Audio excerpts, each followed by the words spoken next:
Hello and welcome to the ORCA pod and our coverage of Sydney Survivor, the fourth best LRG which has been released to date. We've had some fantastic coverage so far, a 3-hour deep dive and an interview with the winner, Sam Green. And tonight, of course, is the show that everyone tunes in for, the show that everyone looks forward to. It is the Tea Party with Annabel. I will bring her in shortly and her amazing series of guests.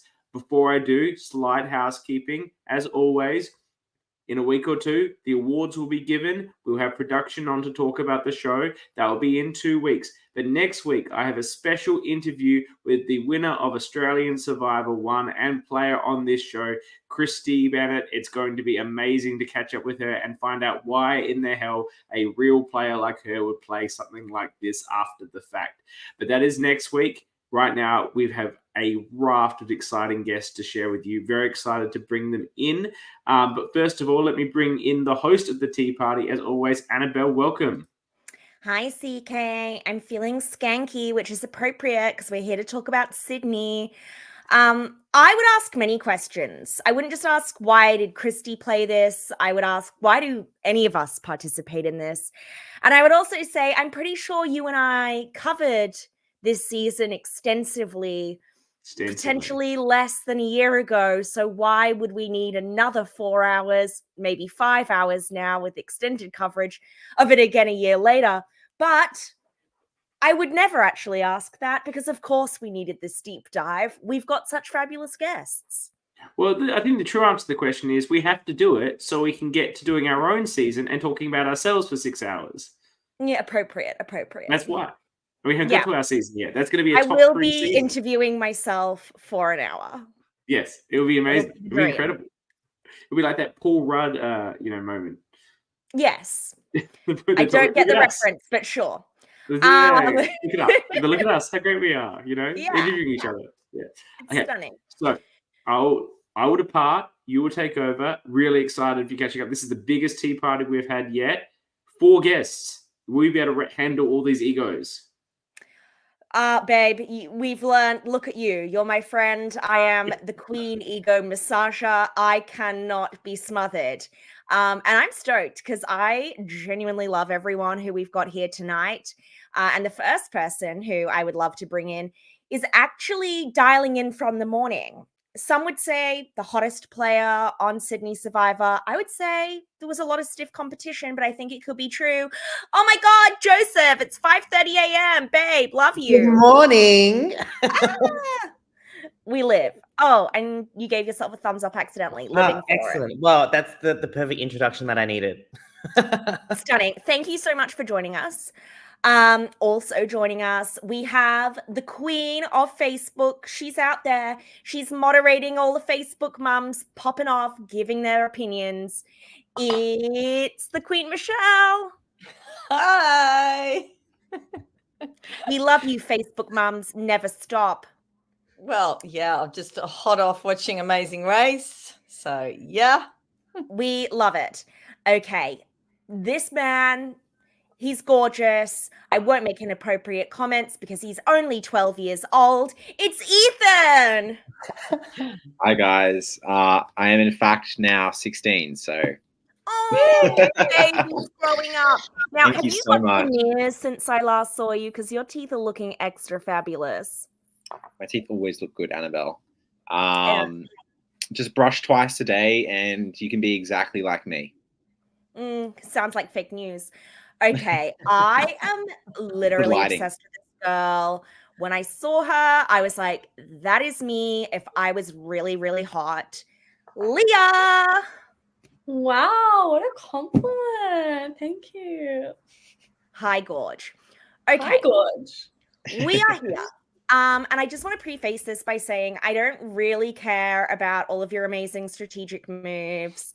I really only care about the gossip. And even though I did watch this a year ago, I have forgotten a lot of the tiny details. So I might need you to help me with some of those.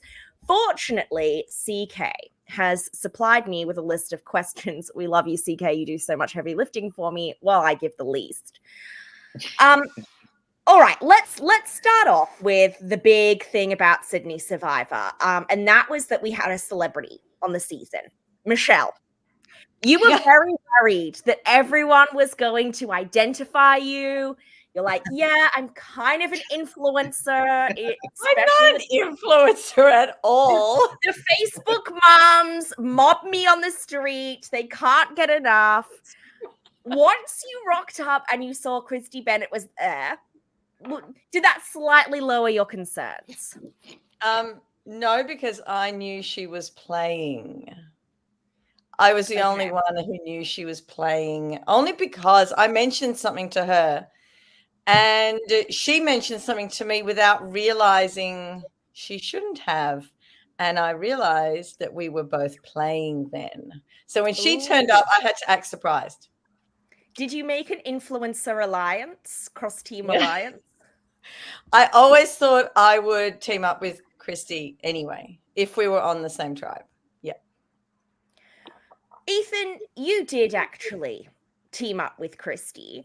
Let me scroll down to that question. Give me a moment. How did it feel that you had this special 3-person alliance?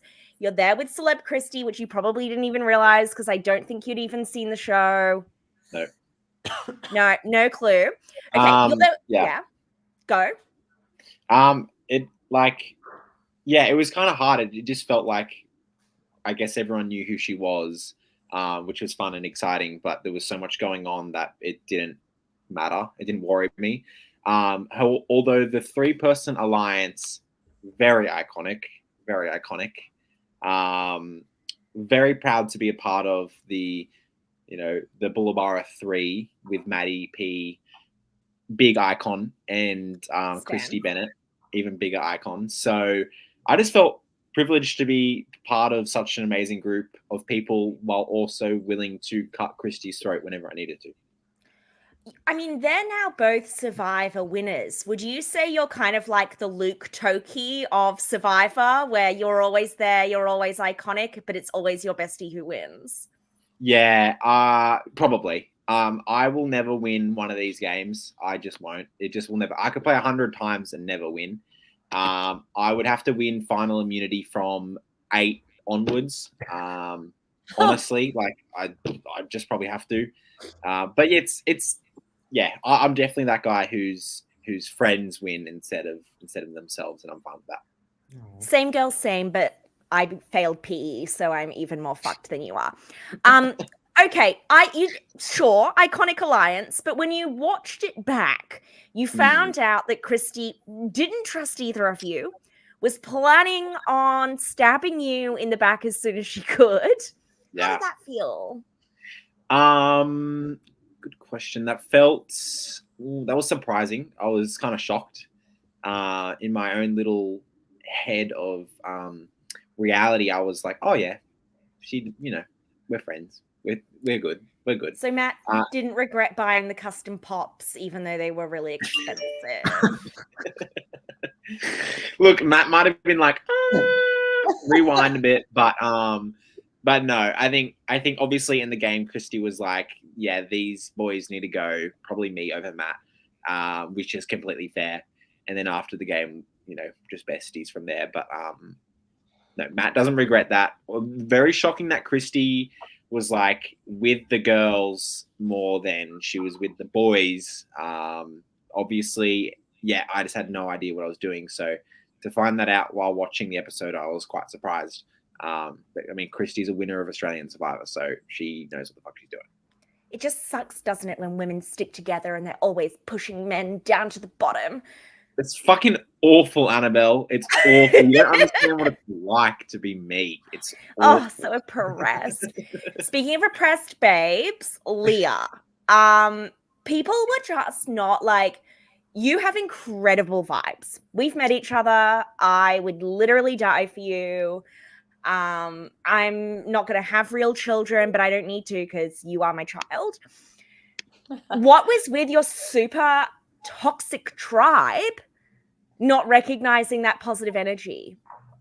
I know it's like a little bit boring, hey? Like, Yeah. I was just thinking about this, I really have to play up that annoying bimbo. At the end of the day, I knew we were getting nothing if I wasn't constantly yapping. So I was really looking out for production and my own screen time, You were a yapper. From my memory, were you and Joseph like semi-close and then there was a falling out, or is that a false memory? Probably a bit of a false memory, but if you want there to be drama, we can totally say that we had a falling out. No, okay, but I don't mean like a falling out, but then like Joseph immediately flipped Oh, absolutely. Yeah. and tried viciously to shove you under the bus. I mean, that's Fair kind of play. drama. Fair play. Yeah, no, but he's like hotter than me, as we mentioned. So I think, again, from a production standpoint, totally fair to put himself in. Yeah, in fairness, Joseph is objectively hotter than all of us, so. That's skin, right? Water, sunscreen, Botox, Holy Trinity. It's incredible. Botox. No, not you, me. Oh. Let's just like touch on that. We're getting a little bit further in, Joseph. You were, I knew you were going to be incredible. As soon as I saw that you were on the cast, I was like, yes, this is everything I wanted. I remembered your video from Perjury, your like the one where you're like zipping up the boots, and it lives rent free in my mind, guys. It's like the funniest thing I've ever seen. You think it's this like sexy woman getting out of bed with fishnet stockings, like zipping up the boot, strut. All of a sudden, dramatic reveal, it's Joseph. And you've got to understand this is in the context of everybody else's video giving absolutely nothing. So you were the spice of the tribe, but you got swap screwed with Leah and Shane. And your first instinct was to immediately throw them under the bus to save yourself. Is this just like how you operate? What was going on there? I definitely think I haven't ever been played these. I'm still like half asleep. My flight or fight reaction is to not just throw people under the bus, but be the bus driver myself. And make sure I wait for them to like walk slowly across the crossing before I go 80 kilometers in a 40 zone during school time. And I think when I thought I was swap screwed, but then I saw that one, I was with Leah, who would get down, President, take a bullet for me at that point in the game, and also Shane, who was just blissfully unaware that he was actually even in a season of Survivor in the amphitheater in the Blue Mountains, was actually a blessing. And I felt immediately safe after maybe like 5 minutes of going into that tribe swap. So I kind of pretended that I did feel a bit swap screwed in front of everyone, but with the cameras by myself and just in my head, I was like, you know what? This is sweet to merge. I'm fine. I was quite critical of Shane. If I remember, I said being a masseuse was a big red flag and that he reminds me of my dog park sex pest. But I also remember being reassured constantly that Shane is super lovely and never once offered you an unsolicited massage. Can we just reconfirm that for the listeners? That is confirmed. Stunning. We love you, Shane. I'm so sorry. A little bit. Joseph, I just want to unpack that a little bit. So, like, what was I know that you played an org, and that particular org goes forever. What was your sort of experience playing these kind of games before you went in, and how did that inform what you did? So I had done like that Perjury one, and I think I came like 22nd in that one. That was a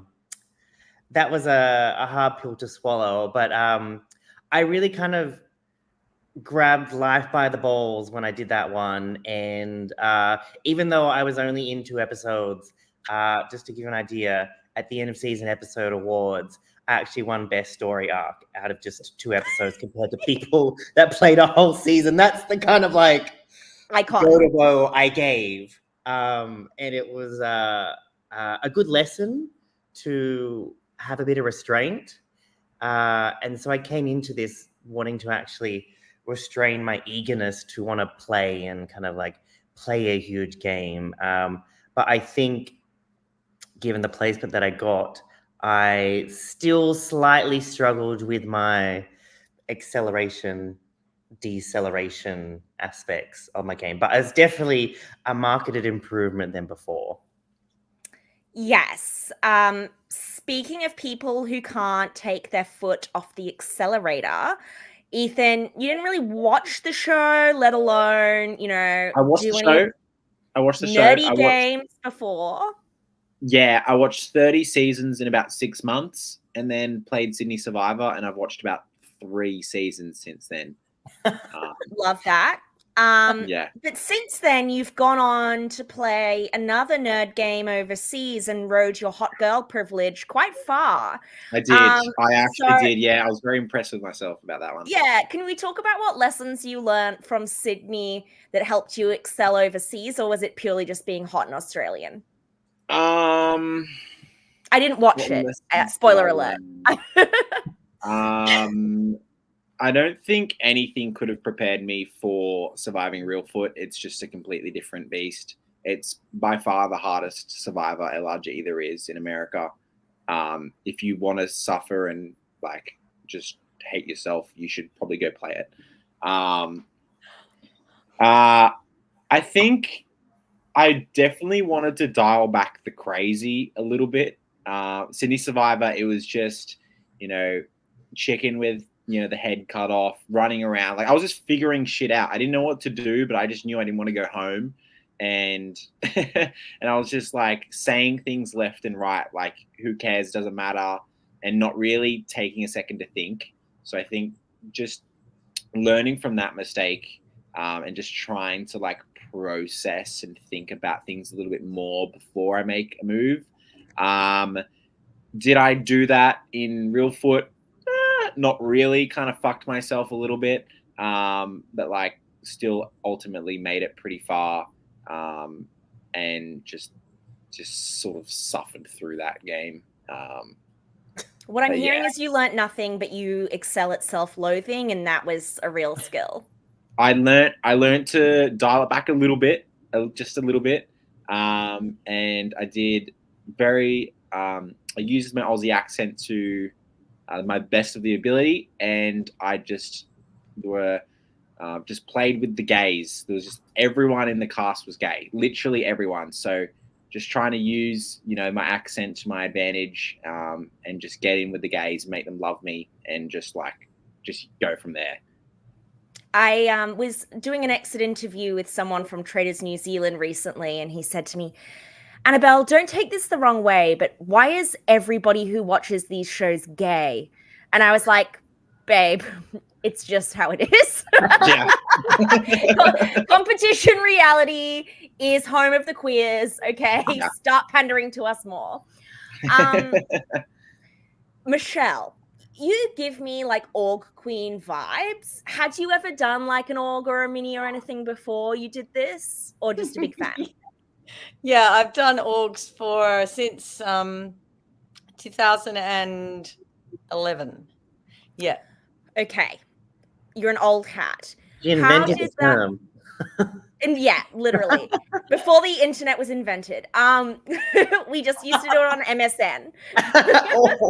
No, I've only ever done it on Facebook and a couple of other.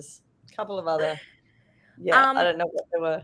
So how did that inform? I mean, you did really well. You got all the way to the end. What do you think was the most helpful or prepared you the best for this experience? Well, in all the orgs I've ever played, I get an alliance right off the bat. Usually form a really strong alliance in the first day of an org. With Sydney Survivor, I wanted it formed in the first hour. And you know what? I'm big on the social game, and I know that if I don't bed that down early, then it's really hard to form a connection because other people have formed connections, and you just got to get in there fast. Yeah, from my recollection, you were really the Regina George of your tribe. Like, you were sitting on top, leading your little clique. And when it came down to deciding who was going to be number 6, the choice was between Joseph and Leah.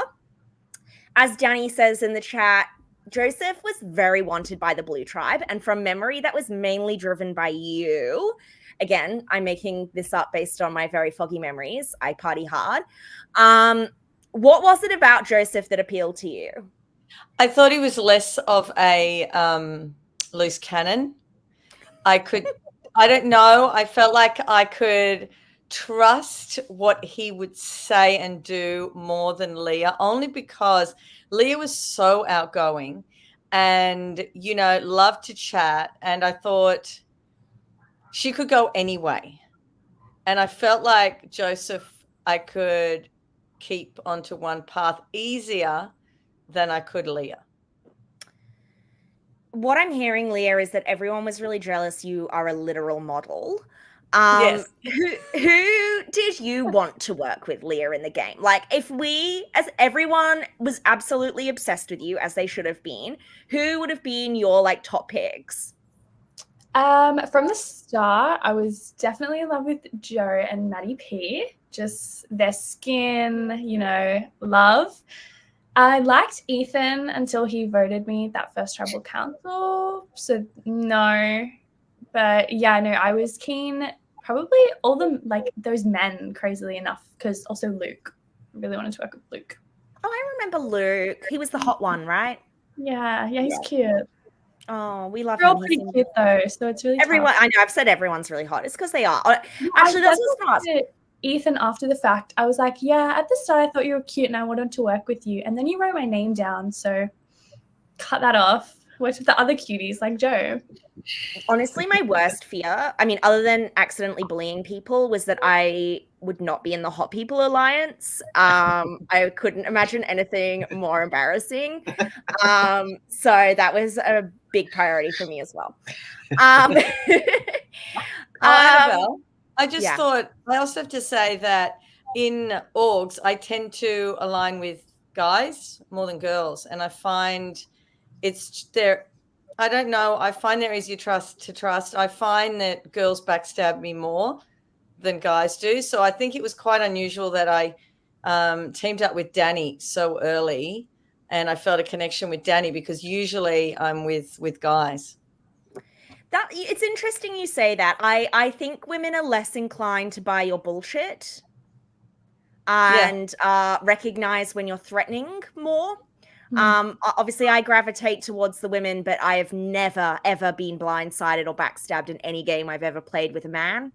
But I never really trust them because, like, who would? Disgusting. All right, Ethan. Leading into that. Yep, here we go. Yep. Yeah, speaking of. Speaking of.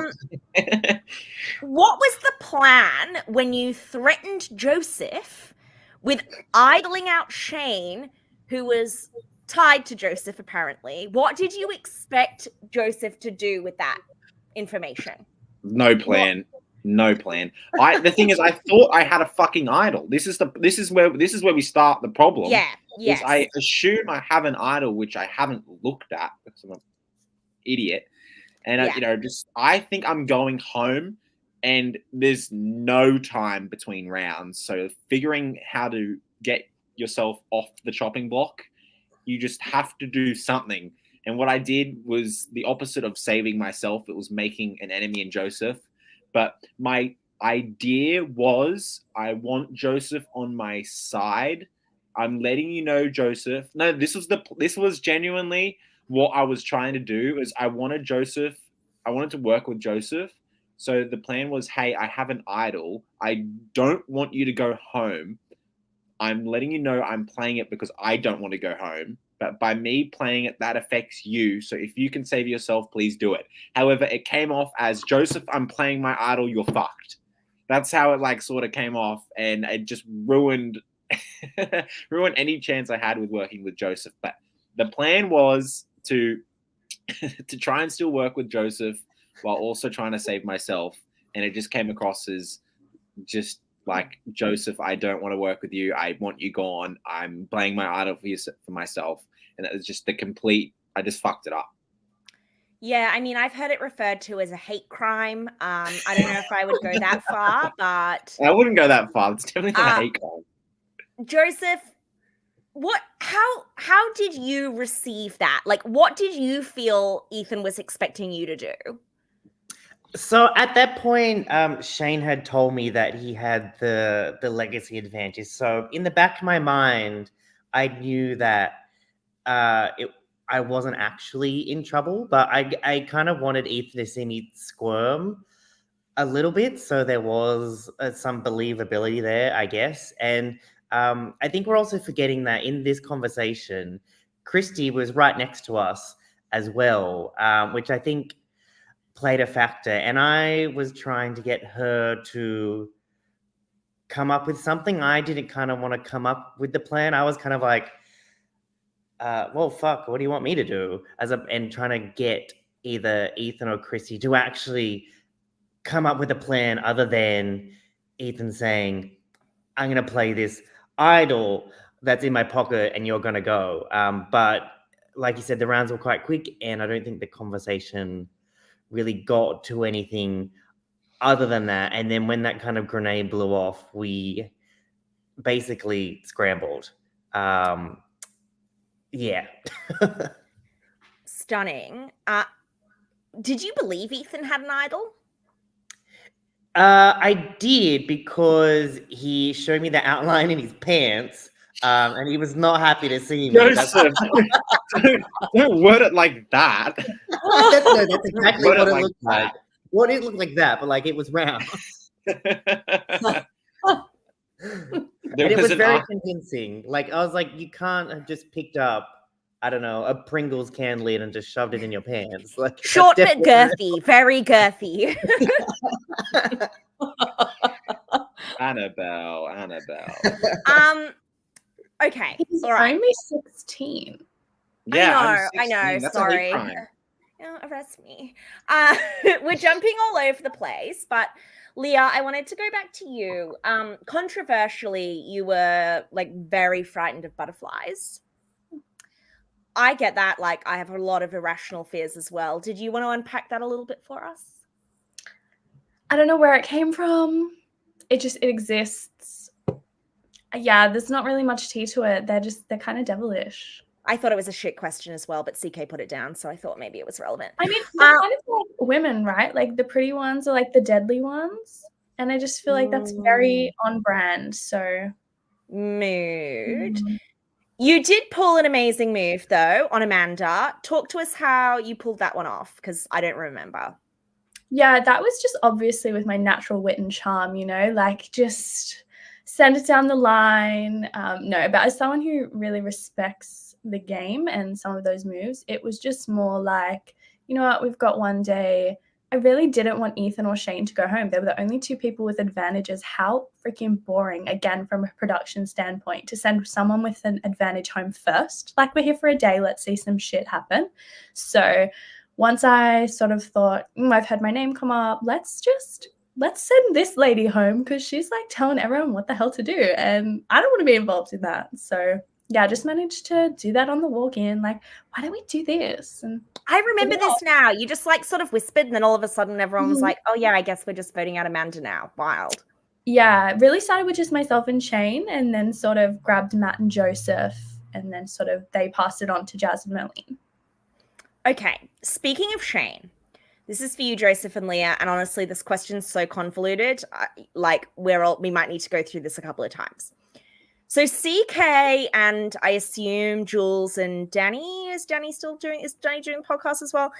They've been playing a little hypothetical. I think it's CK and Jules. They've been playing a little hypothetical throughout their coverage, where at the round before the merge, Shane, this is a completely alternate universe we're in now, okay? So bear with me. Shane actually understands the game, okay? And he uses his advantages. He understands the game, he understands his advantages, and he's going to use them as follows, all right? He's going to use his extra vote, so it's a 4-4 red versus blue, plus an idol on himself. This would leave Leah and Shane immune on a rock draw. The question would then be, And Danny. okay, sure. The question would be, would you A, go with Shane's plan? Someone fill me in on what that was. Or B, Joe, would you go to rocks for Leah? But Leah's immune on the rock draw. That makes no sense. Joe, would you go to rocks? Or would you go along with Shane's plan?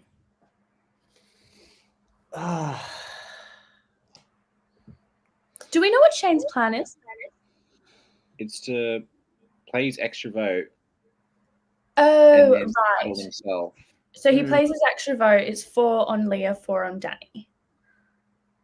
Yeah. Then it's a revote. The extra vote counts. It's 4-4 again. Yeah, right. Okay.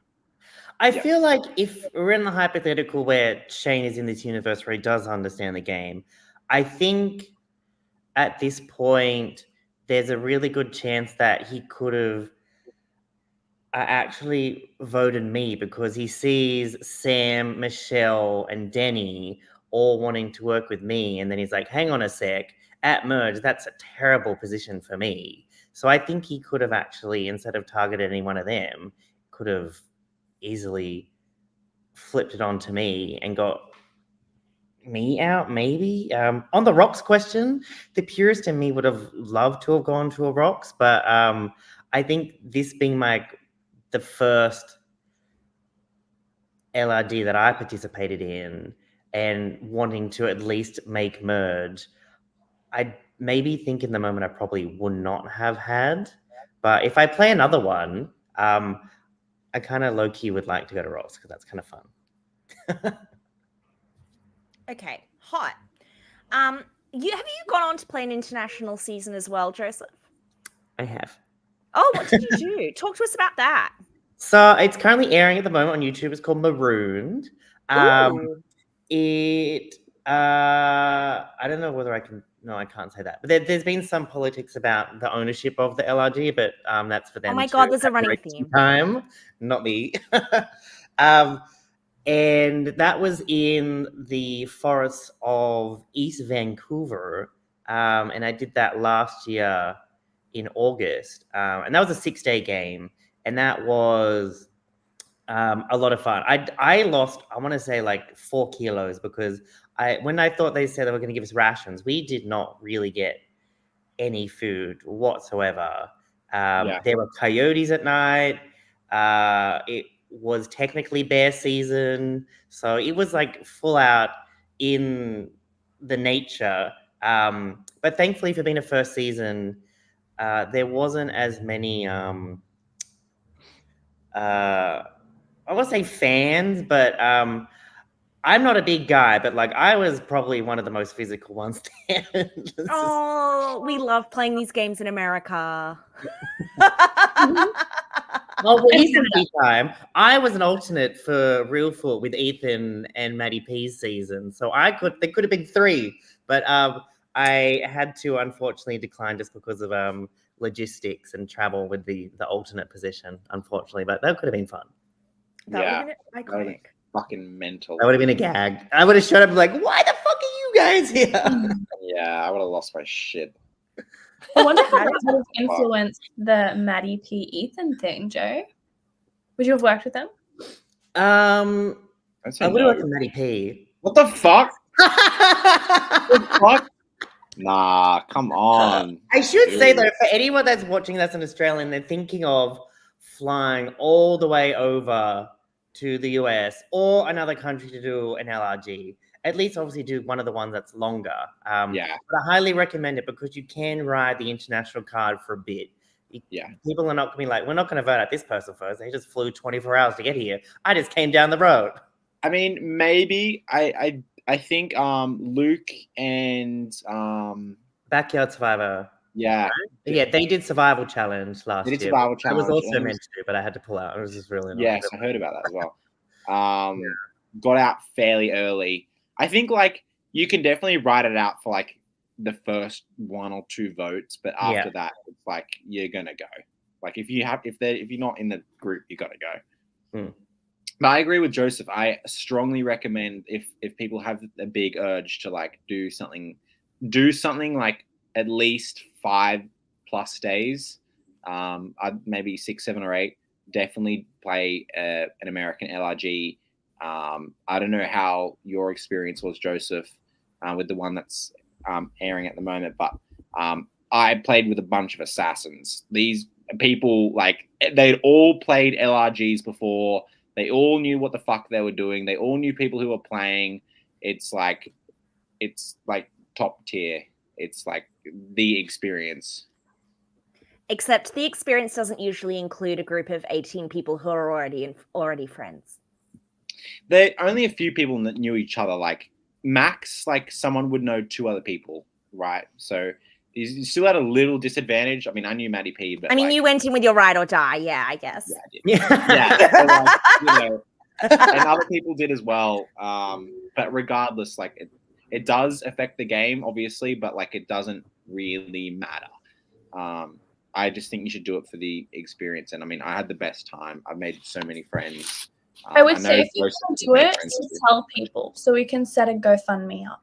So yeah, and also make sure the rest of the cast is hot because you don't want to do that and then not get a showmance. True. Do it single. Yeah. You don't want to fucking showmance. Annabelle, these are Survivor people. You don't. You're right. Like, They're never going to. If they've not got laid by now, it's not going to start then. I'm trying to think of connections that people had in Sydney Survivor because I don't think it was a very heavily incestuous LRG season. Well, I knew JT from a previous org, which he had also been voted out first, unfortunately. And I noticed him when I came, like, oh, I know him. Oh, I hope he doesn't know me. But we ended up on different tribes, thank God, and not have to worry about that. Obviously, mostly everyone knew Christy, but I'm not sure if anyone else knows of any actual connection between contestants. Myself, John Tan, and Luke played on the same org season of one of the hosts' previous orgs. Oh, okay. You were an auger as well, Leah. I thought you were normal. The host of this, I've only ever played their games until recently. Okay. So all 3 of the games I'd ever played, I'd actually played with Luke. So Luke played my first season, my All-Stars season, and then this. On that, your cast seems to be one of the closest casts I know. I mean, I don't really know that many casts, but when I chat to them on these tea parties, right, no one's really still in touch or besties or whatever. You guys seem to like fly around to see each other and go to each other's birthday parties, and you fly to the States to play games together. Like, what do you think it is about your cast that has made you close? Is it because you're a lot of normal people? Like, what's the tea there? And we're all really hot. Yeah, it is a hot cast. I think it's just like we played the game, but I feel like we were all able to just like enjoy the experience together regardless of what happened and who won and who came this and who did what.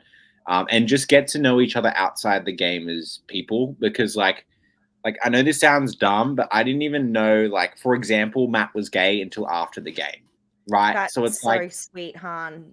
Right. So it's just like my point is just like just getting to know people for who they are, and then we all just like, wow, we're actually the really foundation wasn't a giveaway.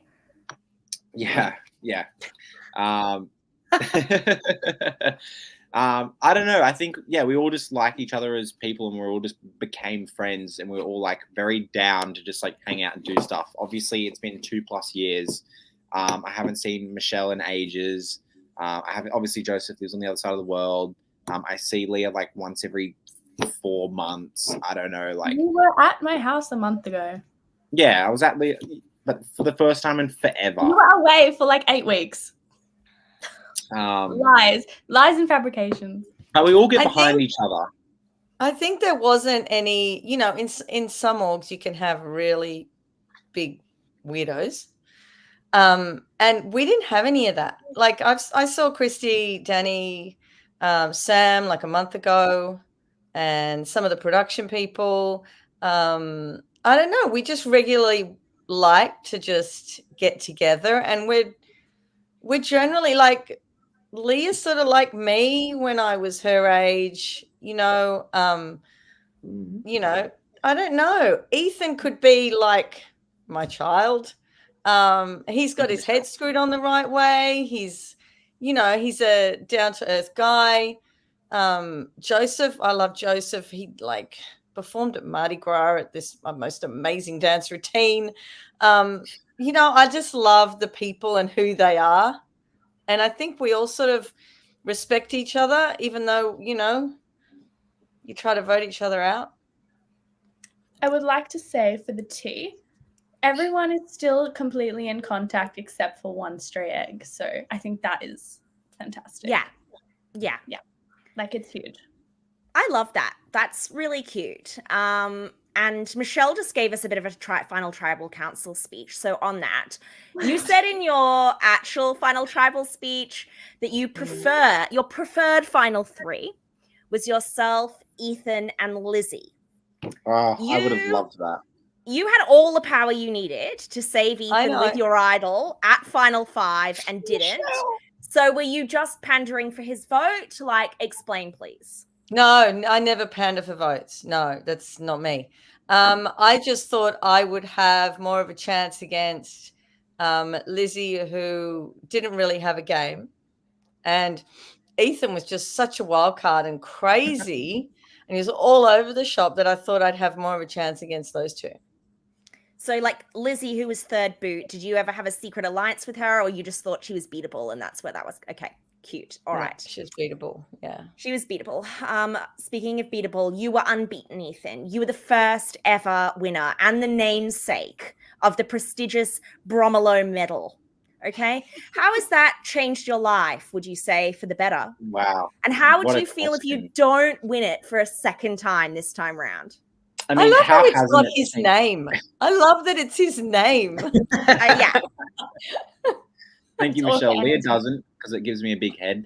But I mean, how has it not changed my life, Annabel? Since then, I've gone on to stardom in my life, doing big and bold and brave things. It's just excelled me as a person to have this named after me. I have the utmost confidence within myself. I've never felt more powerful. I've never felt more just like You honestly, survived Reelfoot.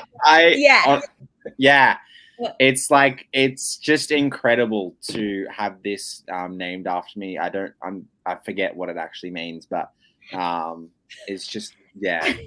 Do you think that that's maybe why you didn't win Survivor Reelfoot? Was it because everyone had heard of you and your Bromilow medal fame and they were a little bit threatened by you? Yeah, they were threatened by me. No, I got out in Reelfoot because of one alliance. I was actually considered extremely weak in the game, which was perfect, which was what I was trying to do. But the one boring ass alliance just didn't vote each other out. So Ew, I hate that. Yeah, they went to the final six together and then culled themselves from there. I was just trying to be a weak dead dog and just get dragged to the end. Was that shade on Maddie P, who was part of that alliance and I believe won? No, that's not shade on Maddie P. That's shade on the other boring people because Maddie P won. So ultimately it was a good outcome. It was ultimately the best outcome.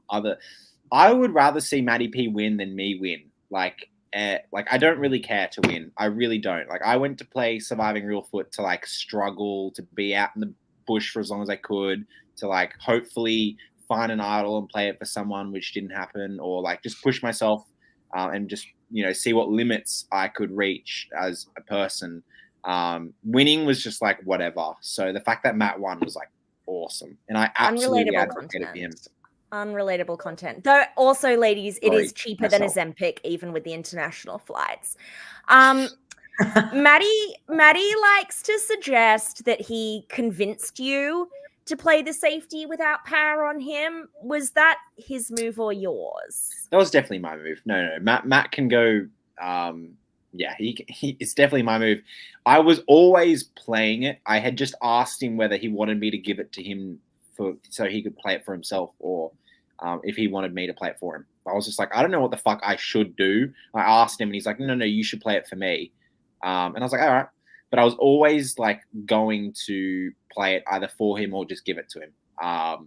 So I guess I kind of put the ball in Matt's court of like asking him the question, like, what do you think I should do? But what do you think I should do? Play it for you, option one, or you play it for yourself? Whereas those are both my choices. Like I get to choose whether I play it for him or I give it to him.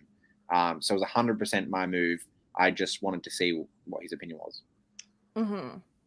Okay, final CK question. Other than winning the Bromilow medal, was beating Shane at quoits the greatest moment of your life? Oh my God, I fucking suck at quoits. I don't give a shit about quoits. I sucked at quoits. It was actually embarrassing that I almost lost to a 47-year-old masseuse at quoits from about 1 meter away. It was almost, it's almost as embarrassing as playing a idol nullifier as an idol. So, look, Shane, very good with his hands, so don't undersell that man. True, my bad. All I'm right, 12. now we get to, Typically, that's the things that I do in my spare time. Okay, now for the Annabel questions. So, like, very incestuous community, as we know. Have there been any post-season hookups? Any scissoring? Any off-screen scissoring? Oh, Leah. I decline to comment. It's not my business. Okay. All right. Well, you heard it here first. There was definitely spicy hookups, but not with any of you. What about petty dramas? Are any of you bit of jurors still holding a grudge? I have one person from the cast blocked on all forms of social media. Hot. Slay. I respect that. Slay. Actually, I think someone else has this same person blocked. Someone else from our cast has this same person blocked everywhere. So, slay. Obsessed. I need to know this. This person knows that they're blocked, though. So it's not really teasing. Well, yeah, they try and find you and they just can't find you. Yeah. Leah deleted social media, I think. Wow. I'm not anywhere. All right, what about you, Michelle? Are we holding grudges? You got 3 votes, I think, at the final tribal council. Do we hate all of the people who didn't vote for you? No. Danny didn't even vote for me, but that's okay. I said something questionable about her at final tribal, so that's fine. Oh, what did you say? I just said that I wouldn't. I think I said that I wouldn't have her at the final tribal with me, but I don't know why I said that. I actually would, but because I picked those other 2 people, I think she felt weird that I picked those people and not her.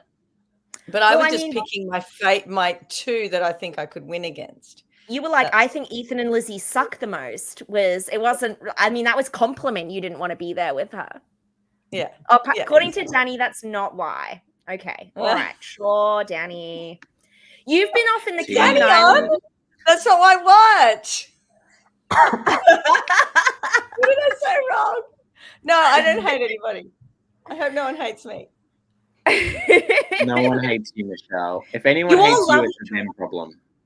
You all love each other. We get it. Boring. Hate it. Yeah, it's really gross how lovely we all are. Yeah. Mostly all of us. Yeah.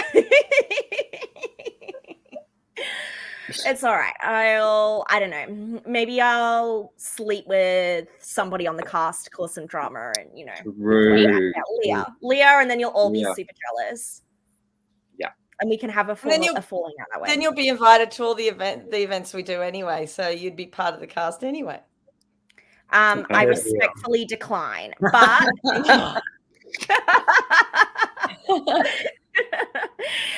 Okay, any moments from the season that didn't make it to air that you wish they did, Joseph? No, not necessarily, but I want to take this opportunity because every time there's been a little bit of a deep dive in our season, I always cop some shit from CK for the one line that I said about, I'm going to take Christy to the end and I'm going to win. And he always makes fun of me for that. But having thought about it, I still stand by it. And I still think I would have won had I brought Christy to the end, despite what he thinks. Yeah, you know what? This is always a safe space to dunk on CK. I see your reasoning, babes. Like, does she need to win a second time? Do we need to bring in a celebrity and give her the win? Is that your reasoning? Is that why you thought you would win? That was definitely part of it. Definitely being the kind of like lawyer that I am and the winner's examination champion from university, might say. I think I would have gone toe-to-toe with her from a tribal council speech perspective, and no matter how shitty my game would have been compared to hers, I think I could have polished a turd and come out with it on top. But there also would have been a third person there as well, so I don't know who that would have been had we two got to the end. Maybe it would have been Ethan. I don't know if we actually stick together after that.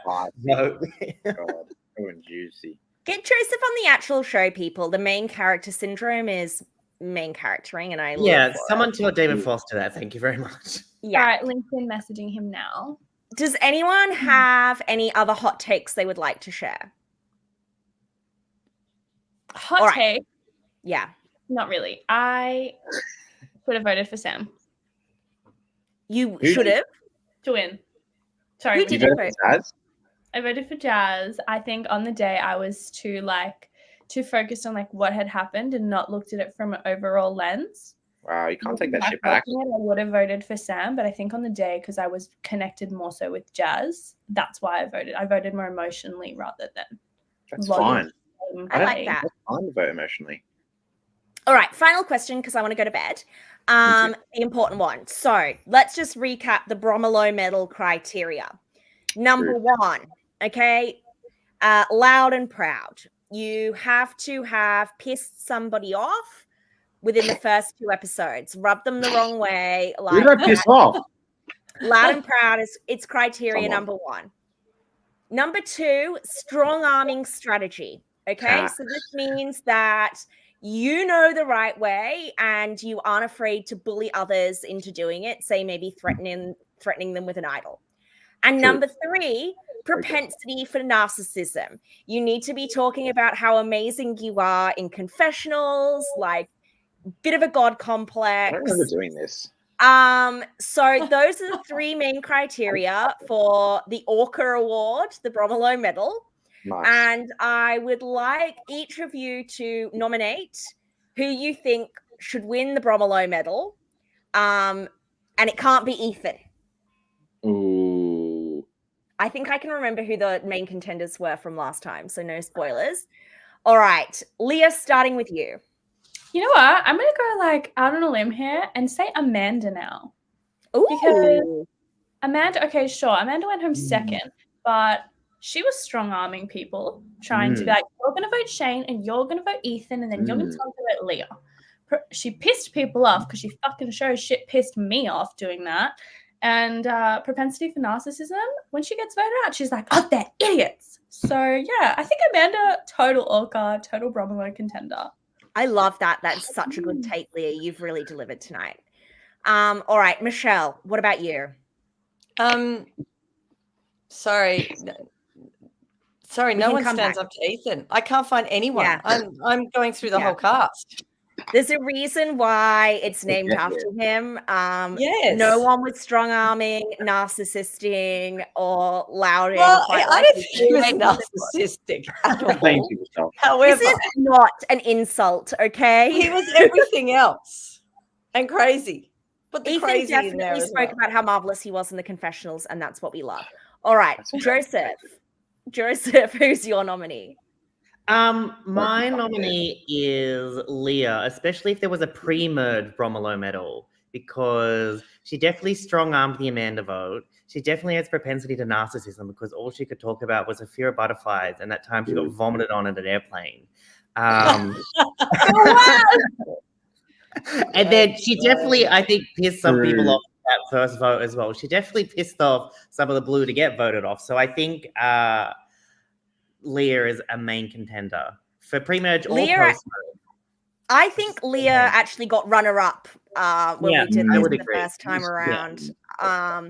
And honestly, the orcas are usually pre-mergers, as those three traits, myself included, as a hot contender from the Bromilow medal in our upcoming Fuck season. yeah. It tends to lead us to the pre-merge. I think Ethan could be our best performing Bromilow medalist of all time. All right, Ethan, not nominating yourself and not nominating anyone who's been mentioned already. Have you got no?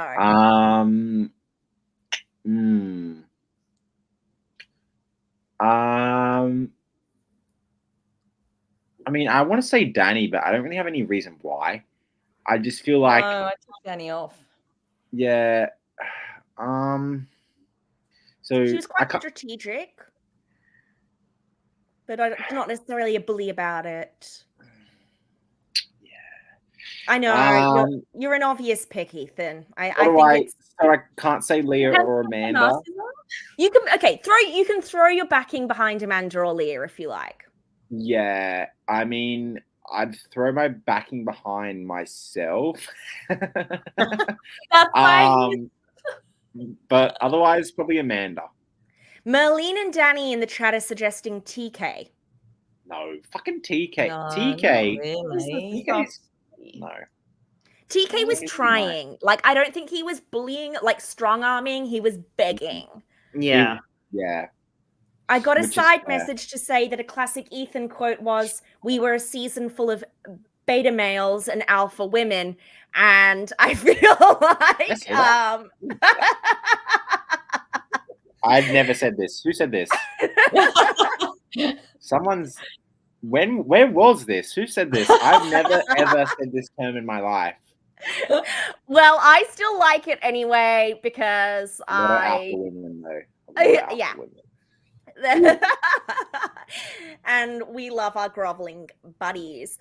Okay, everyone, this has been the tea party. Thank you, everyone, for joining us. It's past my bedtime. You guys have all been legends, and we stan you, and I hope to see you all on other seasons soon.